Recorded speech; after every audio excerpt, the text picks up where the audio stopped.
गर्मियों की छुट्टियों में अपनी नानी के गांव आई थी। सीमा नानी के घर पहुंचने के बाद अपनी नानी के पैर छूती है और उनसे आशीर्वाद लेती है।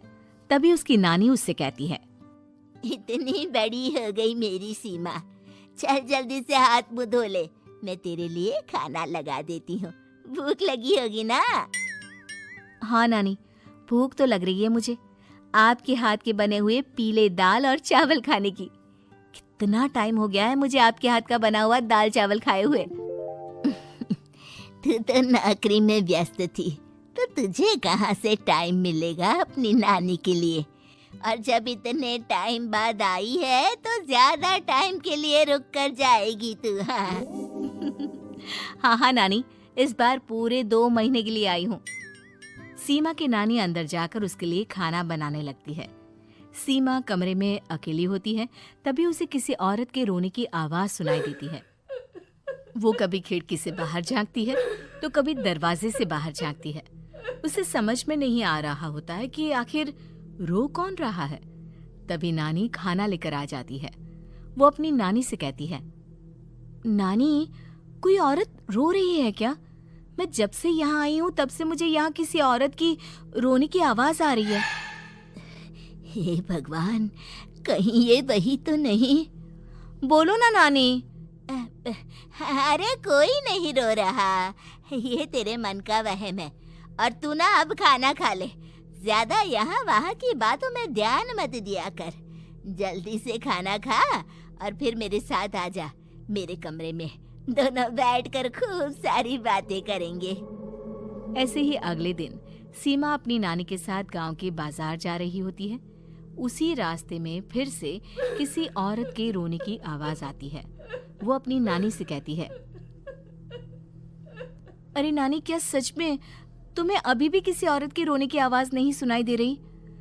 मुझे किसी औरत की बहुत बुरी तरीके से रोने और चीखने की आवाजें आ रही है। मैं बहुत परेशान हूँ नानी, आखिर ये कौन है? मुझे लगता है कि सीमा को शहर भेज देना चाहिए, यहाँ रहना उसके लिए ठीक नहीं। नानी बोलो ना, आप चुप क्यों हो जाती हो? सीमा, तू घर चल, मुझे तुझसे बहुत जरूरी बात करनी है। नानी सीमा को घर ले आती है और सीमा से कहती है, सीमा, कल सुबह तू शहर वापस चली जाएगी। अरे अचानक? आखिर क्या बात है नानी, आप मुझे ऐसे जाने को क्यों कह रही हो? मैं बस जो कह रही हूँ उस पर ध्यान दे। तू कल सुबह यहाँ से चली जाएगी, और ये बात मैं कोई मजाक में नहीं बोल रही। तू कल जाएगी तो मतलब जाएगी। अरे नानी, चली जाऊंगी मैं, ठीक है, पर आखिर बात क्या है ये तो बता दो। मम्मी से कोई बात हुई है या फिर मुझसे कोई गलती हुई है जो तुम मुझे अचानक से जाने के लिए बोल रही हो? देख सीमा, रात बहुत हो चुकी है और मुझे इस बारे में कोई बात नहीं करनी।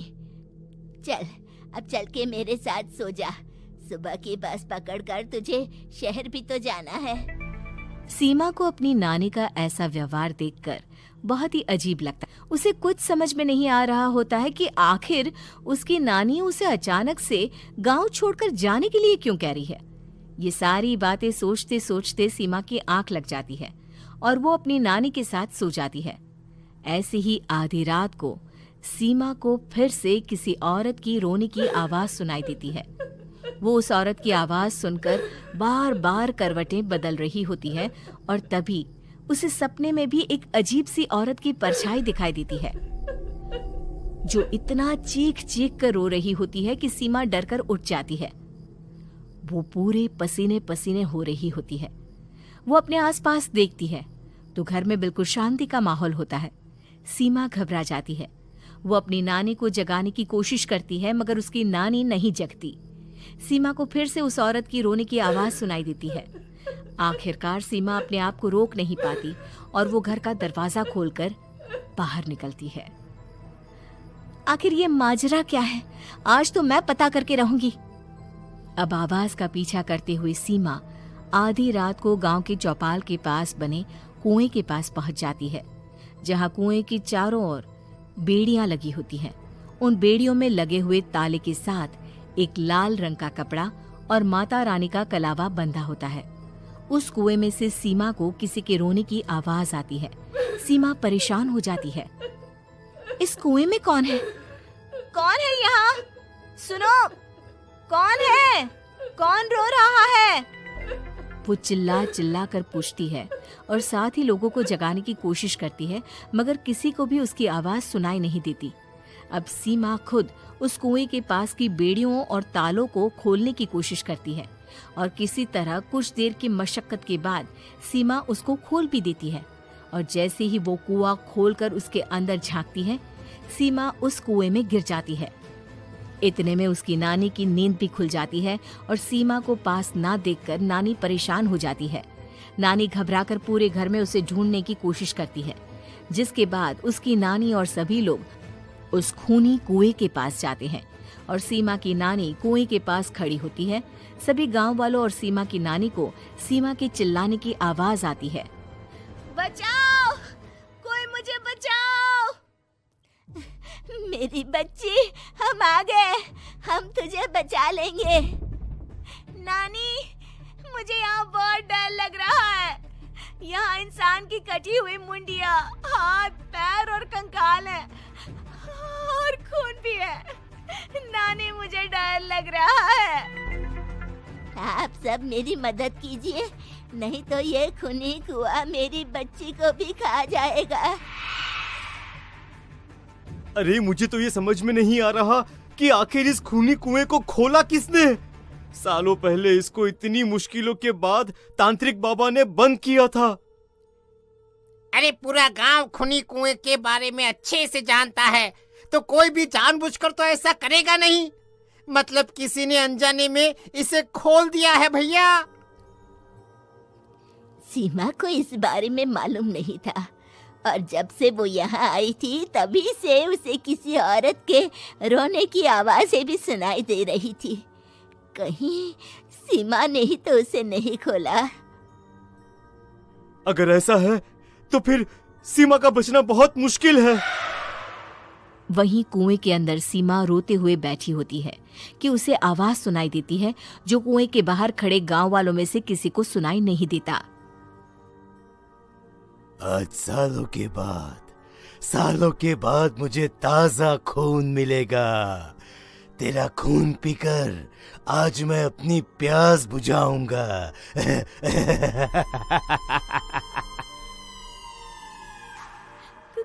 कौन है?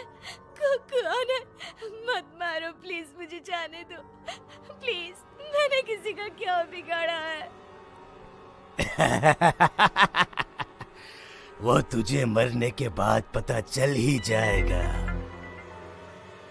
जितने में गांव वाले और सीमा की नानी कुछ सोच पाते, उतने में उन्हें सीमा के चिल्लाने की आवाज आती है और अगले ही पल सब शांत हो जाता है। क्या हुआ? सीमा, मेरी बेटी। माफ करना बहन, लेकिन अब सीमा वापस नहीं आएगी। हमें एक बार फिर से कुएं को बंद करना होगा। गांव वाले तभी तांत्रिक को बुलाकर लाते हैं।